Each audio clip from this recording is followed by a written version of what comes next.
نفسي وحق المجتمع. وبديت استفيد من هذا البرنامج. الحمد لله. بدت عندي اهداف، بدت عندي خطط، بدت عندي افكار ايجابيه، بديت التفت للمجتمع، التفت لاسرتي. الحمد لله تغيرت من افكاري الشيء الكبير. بعدها جيت الى مركز الثقه واعاد لي الثقه من جديد في حياتي.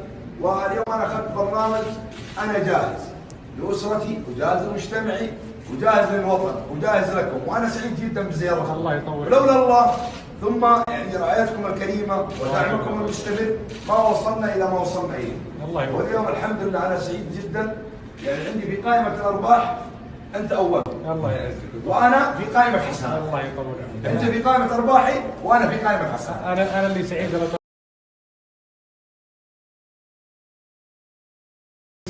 عمرك اني اراك تتحدث بكل هالثقه.